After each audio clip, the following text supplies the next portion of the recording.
Hi, everybody. Welcome to Noon Conference today. I see that today we have the great Dr. Rick Albert with us. Dr. Albert, if at any point you have any pearls, please feel free to unmute and share them with us.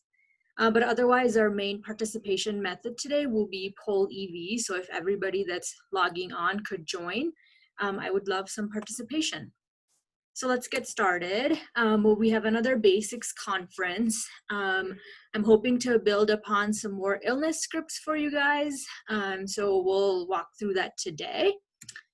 Our objectives today are going to be to learn about a small red blood cell, a large red blood cell, and then we're going to expand our cultural understanding a bit. And then at the end of our talk, we'll formalize these so that you have some concrete objectives. I wanted to stay vague at the beginning. So let's get started. So first, we have a poll question. This is a mark the abnormality question. So if you guys could place an arrow on or near where you think the abnormality is. And the slide tells you how to log on.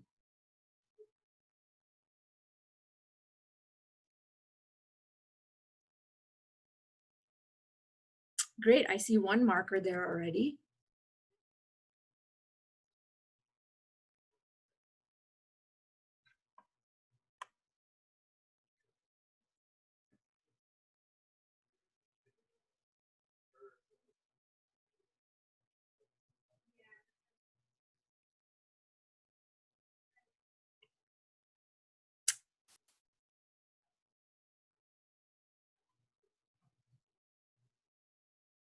Great, thank you all for participating. These are fabulous. There's one that's sort of randomly floating in the white spot of the slide, but most of you, I think, are identifying the abnormality here on this smear.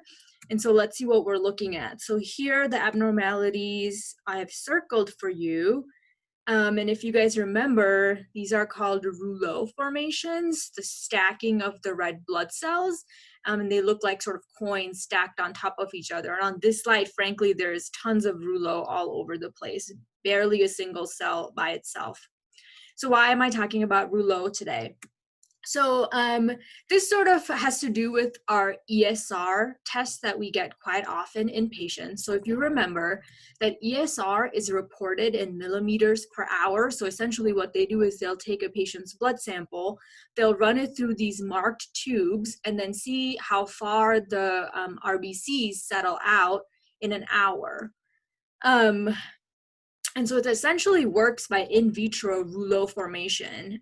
With gravity and with stasis, the red blood cells will start to stack and then they'll start to agglutinate and settle out at the bottom of the vial. Remember that agglutination occurs when different particles interact with sialic acid on the RBC surface. And so what sorts of particles, you might ask? Things like CRP, globulins, and fibrinogen. And so this is a reason why patients that have extraneous proteins in their blood, like globulins in multiple myeloma or CRP in states of infection or inflammation, have higher agglutination, higher rates of rouleau formation, and therefore a higher ESR. And so that's why in inflammation, our ESR is elevated. Cool. They have also looked at ESR as a prognostic marker, especially in patients with multiple myeloma. There are many other markers that this paper talks about, but a lot of those have to do with genetic markers. And so an ESR can be a poor man's version of prognosticating a patient with multiple myeloma. The higher the ESR, the higher the levels of globulin in their blood, and likely a poorer prognosis. Okay. Let's move on to our cases. So our first case is a 20-year-old female. She is brought into the psychiatry clinic by her mom because she's been noticing that her daughter keeps chewing on her hair.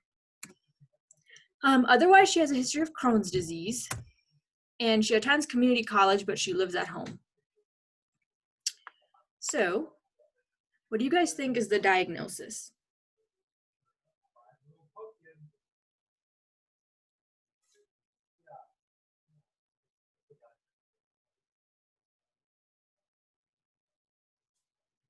And if anybody has any thoughts about what's going on and would like to speak, that would be also great. But thank you for participating on Poll EV.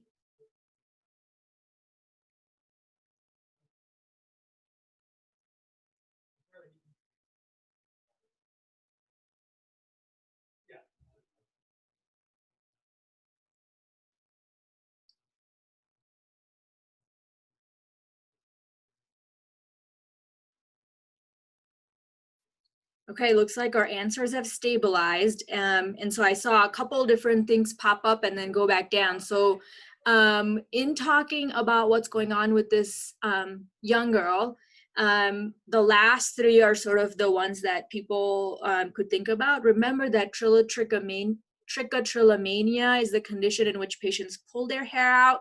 This patient isn't pulling her hair out, she's just chewing on it. Organic psychiatric illnesses are psychiatric conditions manifest by an organic condition. So most commonly, these are things like brain tumors and epilepsy, which can sometimes cause some psychiatric consequences. And then the reason we have our psych colleagues do a bunch of medicine months is because one of their primary jobs when they see people in their psych clinic is to identify truly medical illnesses. And so in this case, we actually aren't dealing with a psychiatric condition, but in fact a medical one. So the majority here got it right, which is that this is not a psychiatric illness. Okay, so now that we know that, and perhaps some of you have some thoughts in mind of what this could be, what specific questions would you like to ask?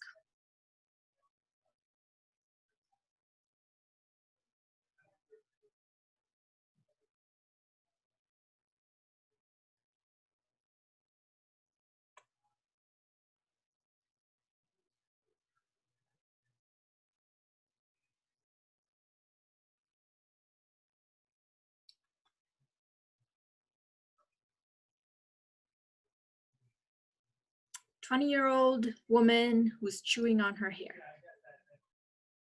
Yeah, her diet is fairly normal. She has Crohn's disease, so there are some things that upset her stomach, but she eats fish, she eats veggies, fairly normal diet.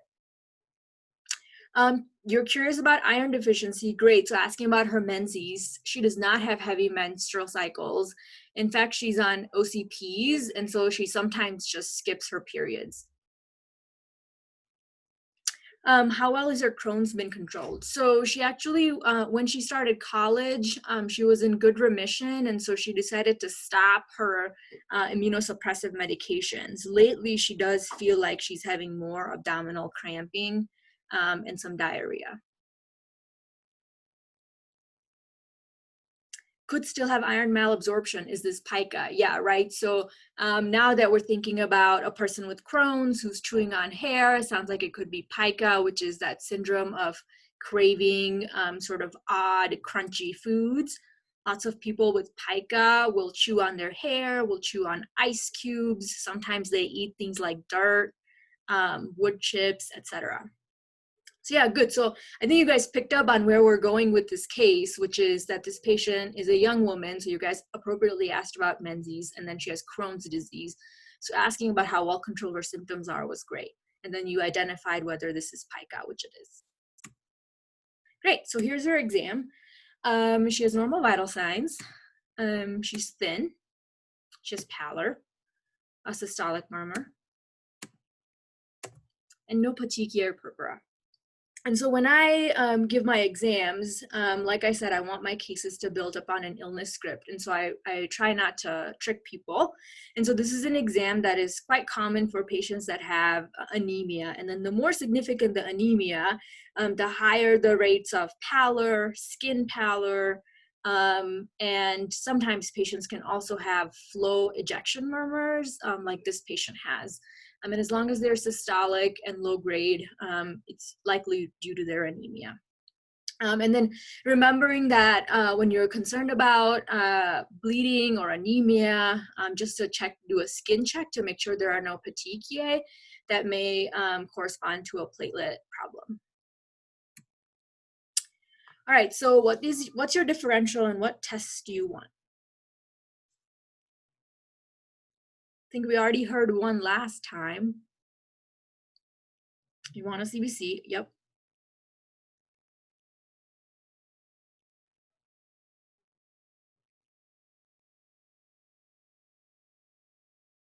Iron studies, okay.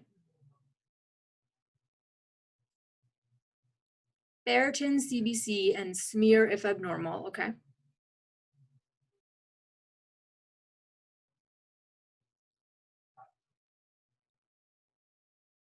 Okay, some ESR, CRP, okay.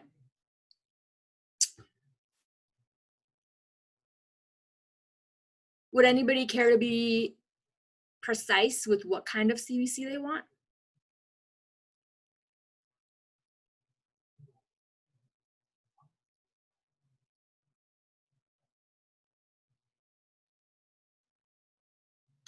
And what I'm asking is, right, when we order CBCs, there are usually two options. Yeah, you have a CBC, which will just provide you the basics, and then a CBC with differential, which may give you more information about what the other lines in her blood are doing.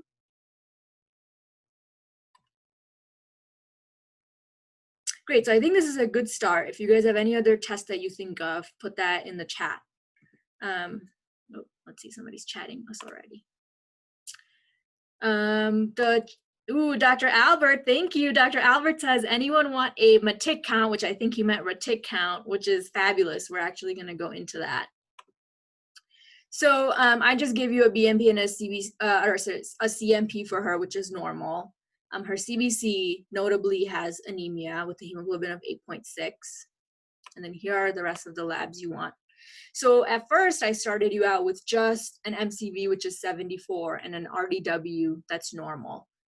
But as we move forward, we'll get some of the other labs that you all requested. And so in this case, you've already answered this question. So let's move forward with it. So here is the rest of those labs. So as Dr. Albert alluded to, in this patient, it really is imperative for us to get a reticulocyte count through which you can calculate a reticulocyte index. Basically, the reticulocyte count has to be proportional to how low your hemoglobin is. And so in this patient, whatever reticulocyte count she has is not enough to compensate for her anemia, which means that her reticulocyte index is low. Normal is 0.5 to like 2.3. Her iron is 15, which is low. Her ferritin is 2, which is extremely low. Her transferrin stat is 10%, which is low. And her TIBC is 400, which is high. So I'll let you guys look at those and think about what you think is going on. And here's that smear, which you wanted because her labs are pretty abnormal. And so I'll have you take a look at that. Not many granulocytes in here, but we're seeing some platelets and RBCs. So I'll just tell you guys, these RBCs are hypochromic and they have quite a large center of clearing, which is abnormal. And so these are red blood cells, which are consistent with iron deficiency anemia. They're hypochromic, which is the main finding there. Okay, so what do you think is her diagnosis?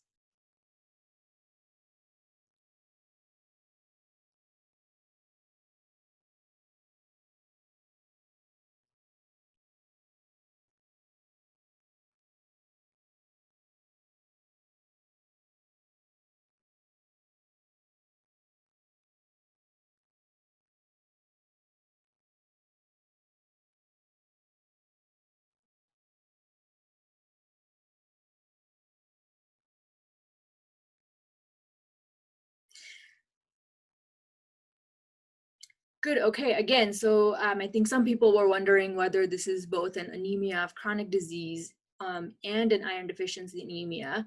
And while the patient may have some low level of anemia of chronic disease happening, her iron studies in a pretty robust way support a diagnosis of iron deficiency anemia here, especially in the setting of her stat being low, her TIBC being high, and her ferritin being extremely low. Typically for anemia of chronic disease, the TIBC is lower and the ferritin could be normal or high.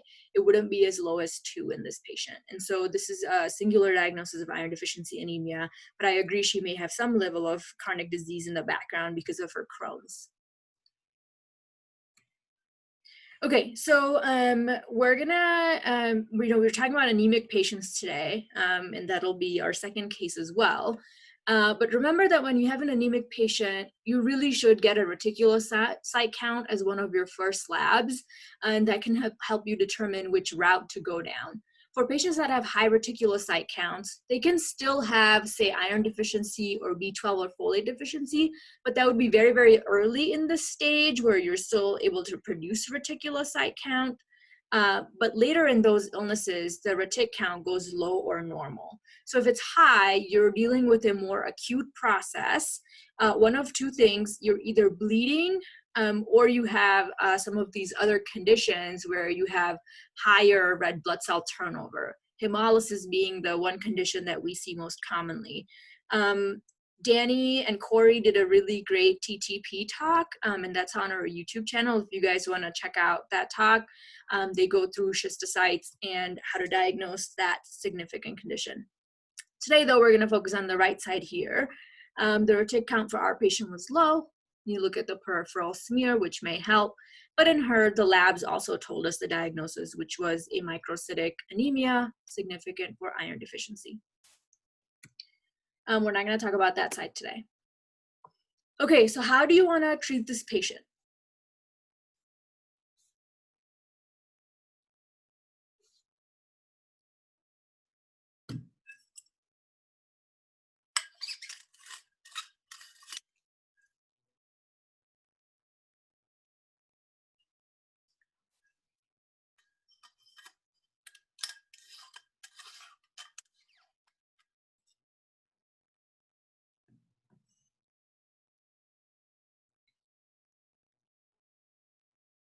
Sounds like we're in agreement that we're going to give her IV iron. So let me talk you through some of these other options. And so in patients that have a relatively normal GI tract, where we are not fearing abnormal absorption, PO iron is the medication of choice. Remember that PO iron should be dosed once a day, if not every other day, because the more frequently you dose PO iron, the ferroprotein that transports iron from intraluminally to intracellularly is downregulated. And so it actually has a paradoxically decreased iron absorption. So do not order iron BID or TID. Please only order it once or every other day. Oral preparations, I've never really used. I don't know if Dr. Albert has any opinion about that, but that we don't usually use. Sustained released iron should not be used because iron is absorbed mainly in the duodenum and a little bit controlled by the jejunum. Sustained release iron preparations bypass those areas of the intestine and will not be absorbed. And then, so the correct answer here is IV iron in this patient that has active Crohn's disease. She may not absorb the iron well. Sounds like she's not absorbing it already given her iron deficiency anemia, and so we're going to replete that with IV iron. In her case, red blood cell transfusion is not appropriate, both because her hemoglobin level is not less than 7 and she's hemodynamically stable, and so we wouldn't give this person a transfusion. Just a side note, when patients are in the hospital with, say, bleeding or iron deficiency, and you've given them a couple units of packed red blood cells, remember that a unit of packed red blood cells has about 200 to 300 milligrams of iron. So if they've gotten transfusions already, remember to dose reduce your IV iron if you're going to give them any. You don't need to do the full gram afterward. Okay, and just a side note about iron metabolism and homeostasis. So iron is absorbed, like I said, in the duodenum and a little bit in the jejunum, or mostly controlled in the jejunum. The molecule that controls iron homeostasis in our body is called hepcidin. It's produced by the liver, and really it decides whether we're going to increase iron absorption or stop iron absorption. And then, as I said, ferroprotein is the protein that uptakes iron. Remember that then patients that have altered anatomy, Crohn's, celiacs, H. pylori, and things like PUD have poor iron absorption, and these are the patients that may need IV iron. And then, like I've already said, ferroprotein is downregulated with excess luminal iron, so dose only once a day. And then just a reminder of where iron inhabits our body. So most of it is in our red blood cell, on our hemoglobin. And then a majority of it is then stored in our liver and our bone marrow. Some of it is in our muscles, and then a very small amount is just roaming through the body on transferrin for cell-to-cell transport, and then iron-binding proteins, for example, haptoglobin, which is sequestering free iron, and free heme has a little bit of it. So for case 1, we are seeing this 20-year-old woman with pica symptoms due to iron deficiency anemia, because her Crohn's disease is poorly controlled. So we're going to treat her with IV iron. We're going to ensure that her Crohn's is under better control, and that we may need to check for other vitamin deficiencies right now until her Crohn's is under better control. And then just to round this case out, remembering that other common causes of iron deficiency anemia are as such. For a lot of people, it's poor intake or chronic blood loss. If the patient is over 50, really it's a GI cancer unless proven otherwise, so they need a colonoscopy and then potentially an EGD based on their symptoms and your clinical acumen. And then if they're a woman, making sure you ask about Menzies, as you did already. And then remembering that both pregnancy and lactation are increased requirement states, and so remembering that women should get iron supplementation during those times. And then we already talked about this last point, which is what our patient was dealing with.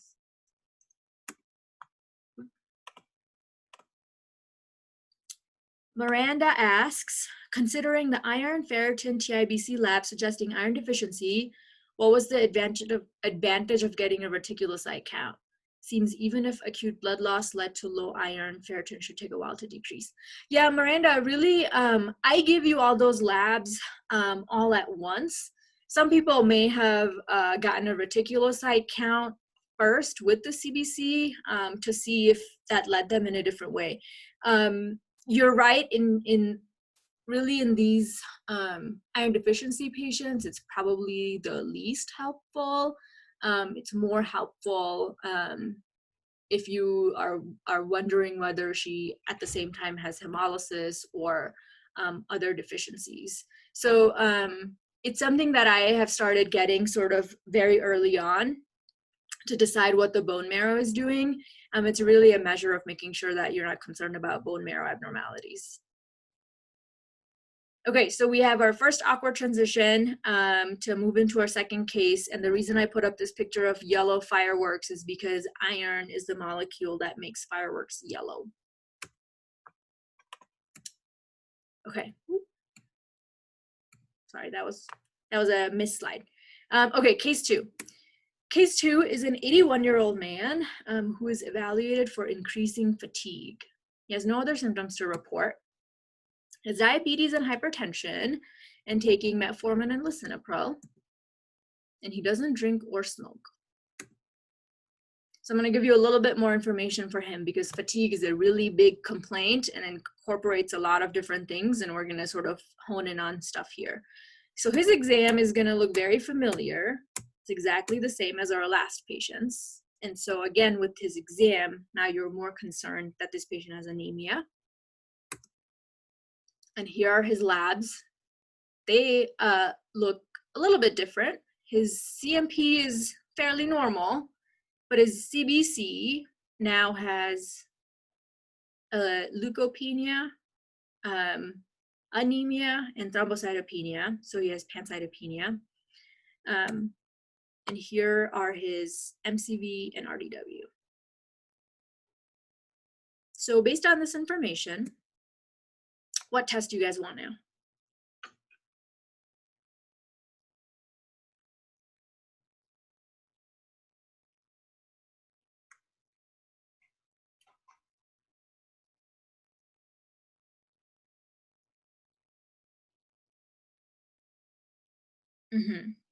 B12 and smear. Please tell me what you're looking for on the smear.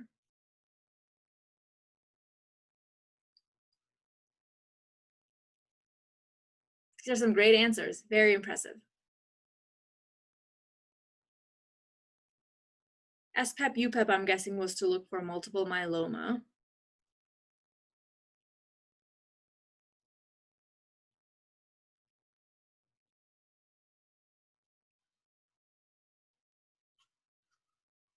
Smear for heme malignancy evidence. Yes, thank you. Great.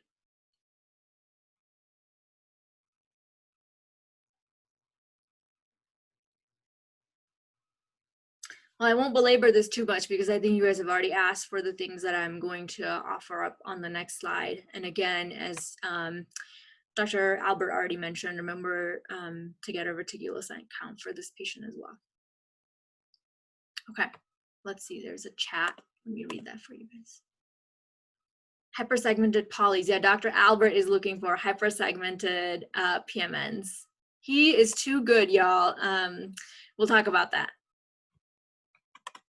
Okay, so here are the other labs. So this person's reticulocyte index is actually okay. Their B12 was normal, their folate was normal, but you guys already asked me for methylmalonic acid and homocysteine because you wanna be extra sure that it's not vitamin B12 or folate, and those were also normal. Remember that, yeah, Graham asked, what is normal B12? Oh boy. It's a pretty large range. I think it's like 400 to 1200, I believe, at most of our hospitals. But a lot of people think that if you're on the lower end of that normal range, that you may still be deficient, which is when most people elect to get the methylmalonic acid and homocysteine levels. Methylmalonic acid and homocysteine would both be elevated in vitamin B12 deficiency, and only homocysteine would be elevated in folate deficiency. I think I got that right. Thanks, Graham. Thanks for quizzing me. I think I passed. So geriatrics, Graham says, treat anyone under 400-ish as a B12 deficient person, and I agree. So if you're on the lower end of normal, either get the MMA and homocysteine or just start treating. Okay, fabulous. So let's move on. Okay, here's the smear. Dr. Albert, here's your smear. And for those of you who may not be familiar with what some of these cells are, I'll tell you, this is a hypergranular dysplastic neutrophil, but it is not a hypersegmented neutrophil. And this is a nucleated red blood cell. The rest of the blood cells look okay, but big. All right, so what is your diagnosis here?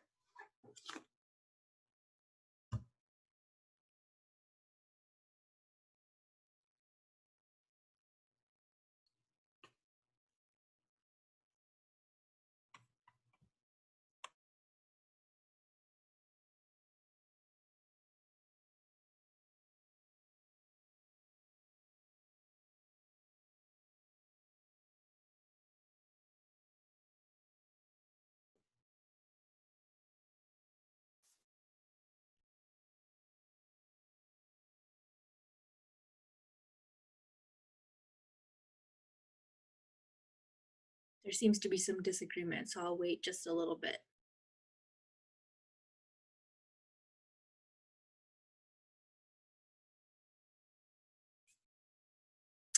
Okay, so the correct answer here is myelodysplastic syndrome, and we'll talk about the difference between myelodysplastic syndrome and myeloproliferative syndromes, which are actually a spectrum of syndromes. And the reason I brought this case to you guys was because this is something that I have been very confused about for a while, and so I wanted to teach it to you to try and simplify it. The top three answers, alcohol use disorder, copper deficiency, and HIV can all cause macrocytic anemia, and they can cause dysplastic looking cells on the smear. So just remember that myelodysplastic syndrome is somewhat a diagnosis of exclusion, and that you better make sure that you're not dealing with any of these other conditions which you can more easily identify, because myelodysplastic syndrome is diagnosed definitively with a bone marrow biopsy. So make sure to, in addition to the labs that we've already done for this patient, once you see the smear and see these dysplastic cells, to get a copper level, and just making sure that the patients had an HIV check. This patient already told us that they weren't using alcohol and don't have any other medical conditions, and so really we're left with myelodysplastic syndrome. Okay. So this patient then was found to have a non-megaloblastic macrocytic anemia, which was diagnosed as myelodysplastic syndrome on bone marrow biopsy. And we'll go through why Dr. Albert wanted to know whether the PMNs were hypersegmented or not.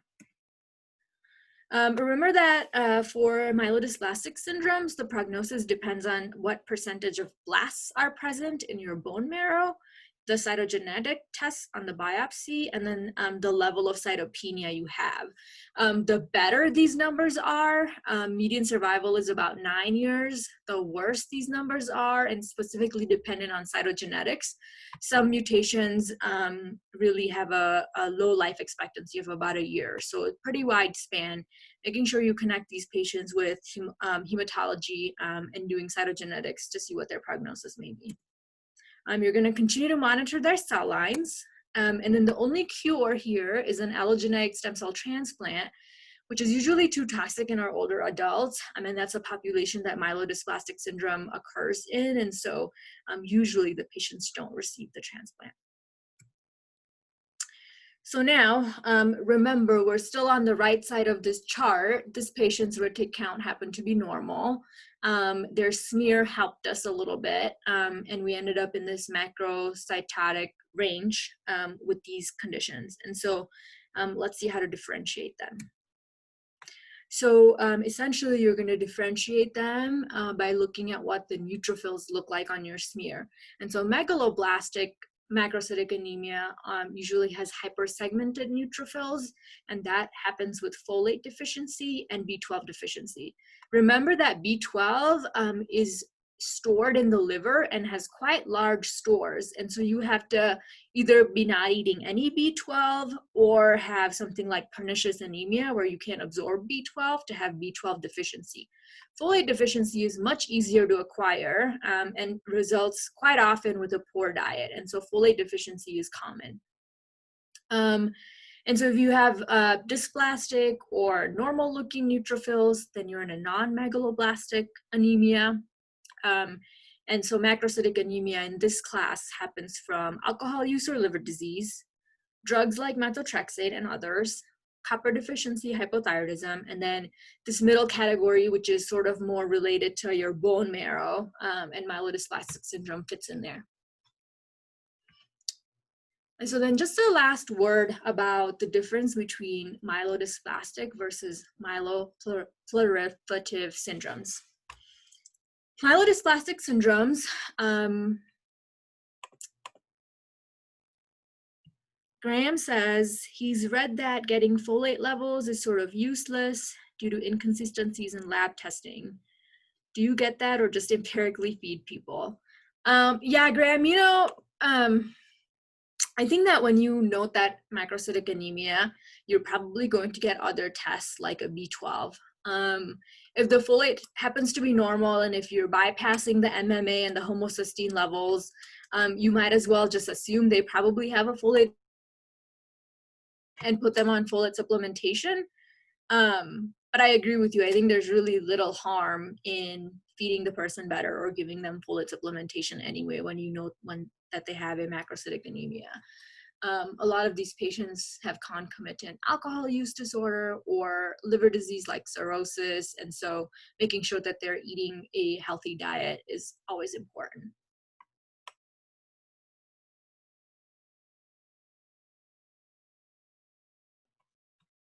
Okay, so to differentiate these two conditions, we're going to talk about what happens at each of these levels. In both dysplastic and proliferative syndromes are a problem with the clonal cell.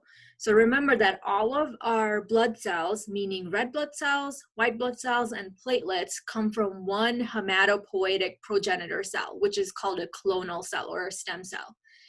In myelodysplastic syndromes, the clonal cell abnormality occurs in multiple lines. And that's why you'll have a dysplastic neutrophil, a nucleated RBC, poorly performing platelets. And so that's what's going on at the cellular level. In proliferative syndromes, it's a clonal cell, but it's a single line problem. And so remember, diseases that fall in this category are things like polycythemia vera, essential thrombocythemia, and all of our blood cancers, CML, CLL, things like that. And then what's going on in the bone marrow is that in dysplasia, you have hypercellular marrow, but with dysplastic cells, and there are blasts present. In proliferative syndromes, you still have a hypercellular marrow, but what you see are more mature cells. Because, say, in polycythemia vera, the problem is that you have a hypercellular marrow with a erythrocytic progenitor cell, which will all have matured. And then what ends up happening is that they start spilling in the blood, which is why in proliferative syndromes, you see an abnormality in the blood as well. So you see erythrocytosis or granulocytosis, elevated platelet count, things like that. But in dysplastic syndromes, these cells do not spill into the blood. They crowd the marrow. They look like blasts. They can't really get out of the marrow, and so you end up with cytopenias. And so the major difference here is whether the cells are spilling into the blood or not. The risk of progression for both is there's a risk for AML, but for myeloproliferative syndromes, there's a risk of also to progressing to primary myelofibrosis, which is the most severe myeloproliferative syndrome. The megakaryocyte progenitor cell starts pumping out a bunch of fibrinogen and, or sorry, not fibrinogen, a bunch of fibrin materials, and it causes marrow fibrosis, extra medullary hematopoiesis, like in the spleen. And so primary myelofibrosis is the most significant myeloproliferative disorder. Let me know if you guys have questions about this, but this is the easiest way that I could differentiate the two. Myelodysplastic syndrome is a singular disease. Myeloproliferative syndromes are multiple and include polycythemia vera, essential thrombocythemia, and the blood cancers. So our second transition is this person dressed as a red blood cell, which looks pretty dysplastic to me. Okay, and then so for our last little bit here, for our cultural enrichment, we're going to be talking about Jehovah's Witnesses. So just a little bit of history. JW religion was found at the end of the 19th century in Pittsburgh, and now there are about 8.6 million witnesses around the world. The founder is said to be Charles Taze Russell, but Jehovah's Witnesses believe that since Jesus is the founder of Christianity, therefore he's also the founder of their organization. And then they have a governing body called the Watchtower, which routinely puts out their beliefs. And the Watchtower in 1945 introduced the blood ban. So most Jehovah's Witnesses do not accept whole blood or other blood products. So the reason I want to talk about that today is let's talk a little bit about pre-op and pre-blood loss strategies in these patients so that we're taking the best care of them possible. So in the outpatient setting or even in the inpatient setting, making sure that you're looking for and treating deficient anemias. You're avoiding or using the shortest courses possible of medications that cause bleeding.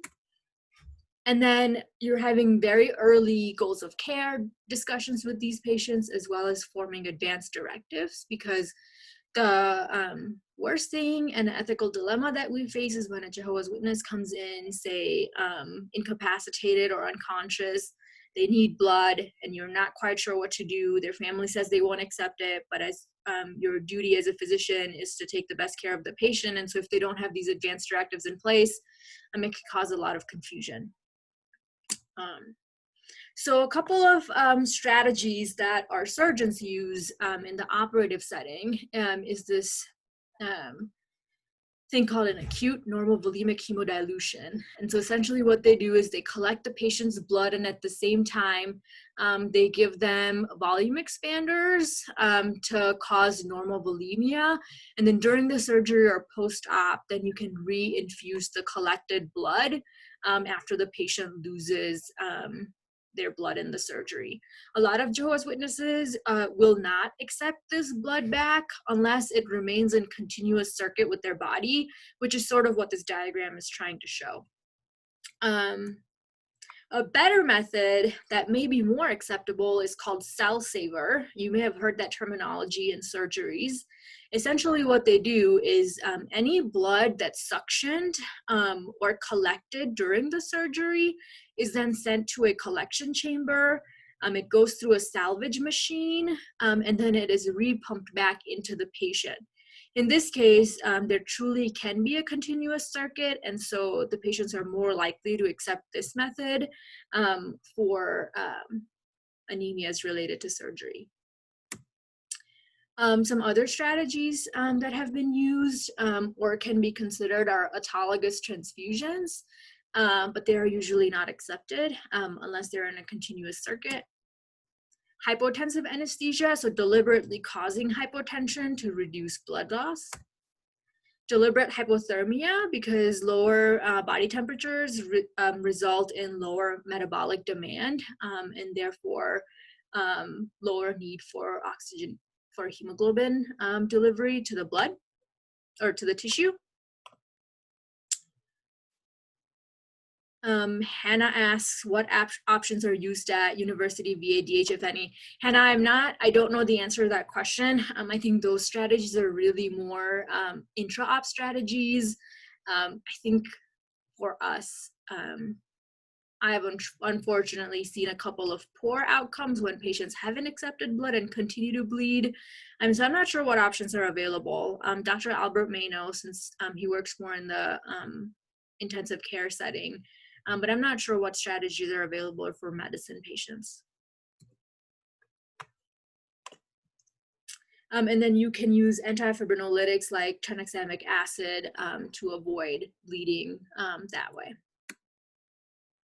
And then just remembering that if patient continues to lose blood, iterate your honest level of concern.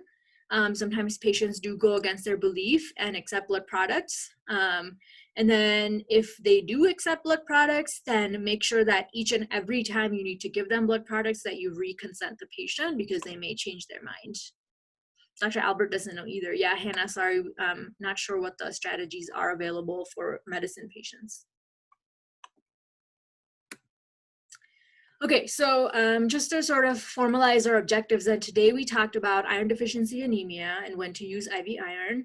We talked about macrocytic anemias and most specifically myelodysplastic syndrome, and then we understood the optimization of treatment of Jehovah's Witnesses.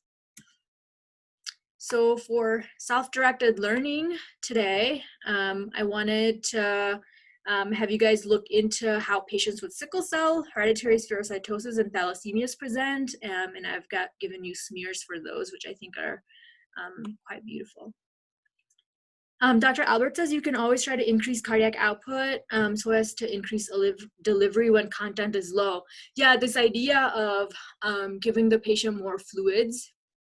I showed you the acute normal volemic hemodilution. There's actually also a hypervolemic hemodilution. So people often give the patients fluids and make them hypervolemic prior to an event where they know the patient will lose blood.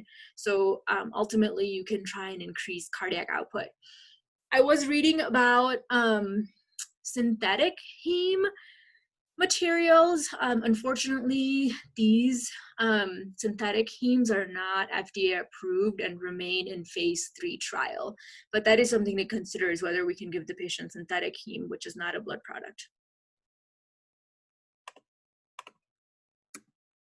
Okay, this lecture will be uploaded for you guys to look at later, and let me know if you have any questions.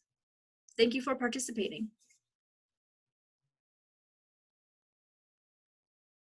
Thank you, Dr. Albert, and thanks for being here.